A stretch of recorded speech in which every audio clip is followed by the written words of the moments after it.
Bonsoir, bienvenue dans le 20h BFM. Je suis très heureuse d'être avec vous ce soir à la une. Ce soir justement ces effroyables images Je salue évidemment Anne-Charlène Bézina et Thierry Arnaud qui sont là pour nous accompagner ce soir pour l'actualité politique et internationale. Bonsoir. Bonsoir Alice. Bonsoir Alice. À tous les deux. Nous commençons donc avec ces images très impressionnantes des conséquences du passage du cyclone Ditwa dans plusieurs pays d'Asie. L'Indonésie, le Sri Lanka, la Malaisie ou encore la Thaïlande. Le bilan au total fait état ce soir de plus de 940 morts, mais il y a aussi des milliers de disparus puisqu'il y a encore des villes coupées du reste du monde. Certains pays comme le Sri Lanka d'ailleurs sont dépassés et appellent à l'aide internationale. Voici les images, elles sont commentées par Isor de la Gorse.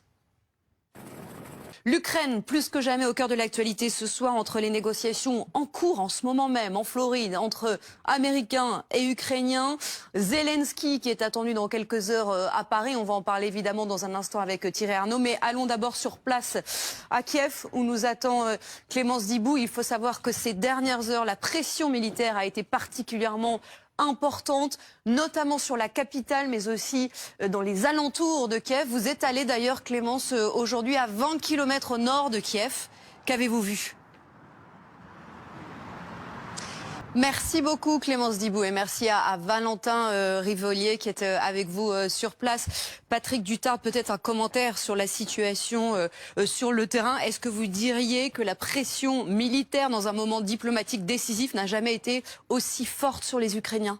Juste un petit mot, si vous pensiez que je ne porte pas ce ruban correctement, eh bien ça n'est pas le cas, c'est fait exprès. Demain, je voulais juste le rappeler, c'est la journée mondiale de lutte contre le sida. Et tourner ce ruban, c'est justement un geste symbolique qui est mis en avant par AIDS pour voir les choses sous un autre angle et rappeler un tournant majeur dans la lutte contre le VIH. Aujourd'hui, les traitements, avec les traitements, une personne séropositive ne transmet plus le VIH et ce ruban inversé est là précisément pour montrer qu'on n'a jamais été aussi proche de la victoire et nous l'avons tous sur ce plateau. Allez, on se retrouve dans quelques secondes, on marque une petite pause et on parlera évidemment avec Alain Bauer de ce qui est en train de se jouer aujourd'hui autour de l'Ukraine, les discussions du côté de la Floride sur le plan diplomatique, la venue de Zelensky demain à Paris et puis cette question après l'agression de Jordan Bardella, faut-il plus de sécurité pour entourer nos responsables politiques? Je suis sûre qu'il a plein de choses à dire sur ce sujet. À tout de suite.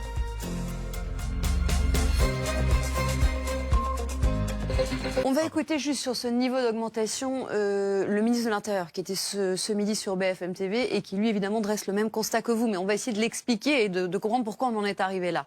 Écoutons Laurent Nunez.